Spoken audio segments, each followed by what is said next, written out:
This is one which I struggle with. In best ball drafts, I feel like, I just take Patrick Mahomes and I stack him up with whichever wide receivers fall to me at value or feel like the right one for a build.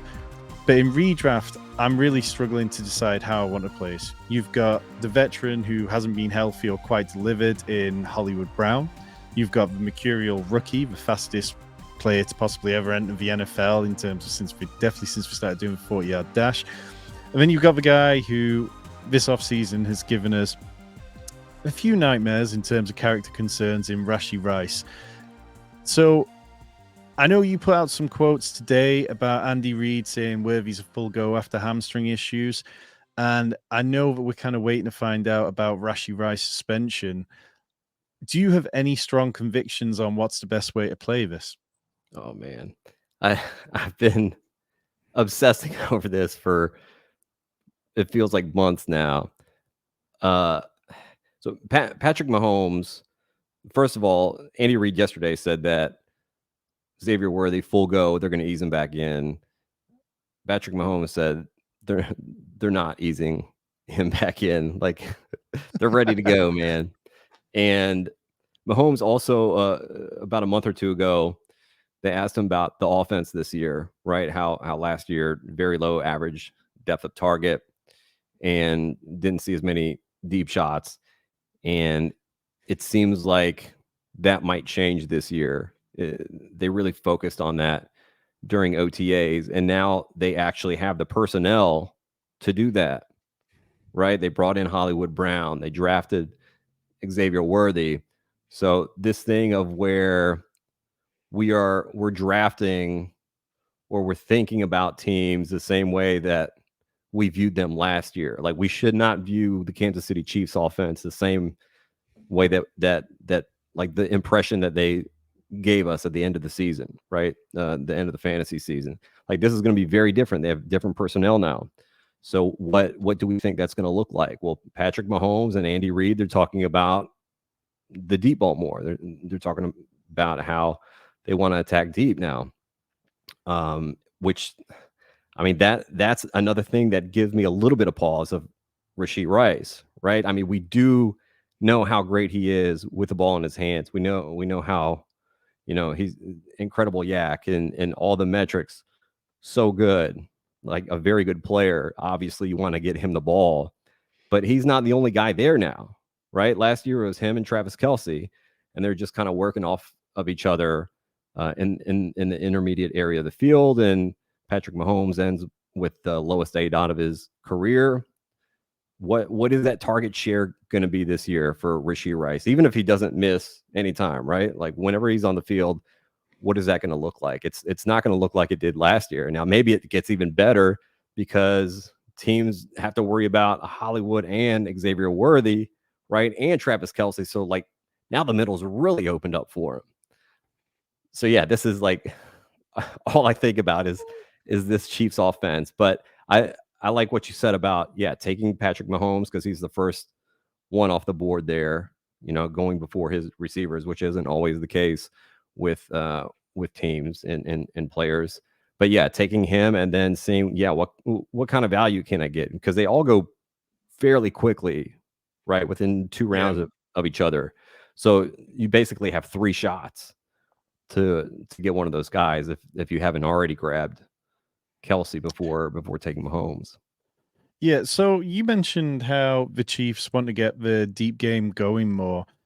How reliable do you find Andy Reid as a head coach? Like when he says that this is something that he wants to do, is that something that typically shines through? He is not super reliable with his coach speak.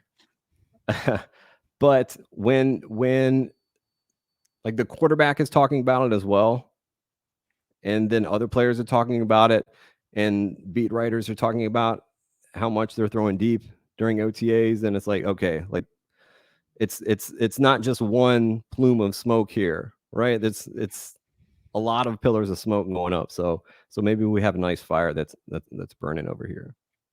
Yeah, my lean is that I'll keep taking the Rashee Rice discount. I mean, as you said, if the middle of the field opens up we saw what he did last year. And yes, I'm not necessarily expecting 17 PPR points per game like he hit there. Hollywood, I don't mind mixing in for best ball. You know, he's had 4 straight years with 100 plus targets, but he's never been a top 20 wide receiver in PPR points per game. And Xavier Worthy, I mean, Xavier Worthy's just fun. Like, I can't imagine playing fantasy football and not wanting fun players on my roster. So I don't want to go too heavy on Hollywood or Xavier Worthy, like in best ball. If you're drafting 100 plus teams, I think sticking at 10 to 15% on those guys is where you want to be. Rashee Rice, I'm definitely a bit higher, simply because the discount is going to come to an end pretty soon when we know what he's facing suspension wise, or if we find out he's not going to be suspended. Have they said much about the suspension in general that kind of gives you any clues to when we might find anything out? No, Andy Reid yesterday said that he hasn't heard anything about it, so he doesn't know. I'm not sure whether that's true, right? That he's heard nothing at all about it, that he has no inkling that he knows as much as we do. But we'll see. But I mean, doesn't this seem like this is setting up for a Patrick Mahomes MVP season? Oh yeah, I mean, it's that classic kind of thing of where Patrick Mahomes had a stinker in comparison to what we expect from Patrick Mahomes. But we've seen Patrick Mahomes' flaw now. I think that you look at the year before the last one, and he had like 12 games where he hit 300 passing yards in out of the regular fantasy seasons. So I can't imagine not wanting a decent amount of Patrick Mahomes, particularly in redraft. I don't think you can find a more reliable quarterback for redraft this year. Yes, Josh Allen, you can poke holes and go, okay, well, he's probably not going to rush 15 touchdowns again this year. He's only got a depleted wide receiver room. Jalen Hurts, possibly, but it could just be possible that Kellen Moore isn't a great offensive coordinator. It could be possible that Nick Sirianni isn't a great head coach. Lamar Jackson, we know, can be up and down with his fantasy production, particularly if Derrick Henry rushes for like 400 touchdowns.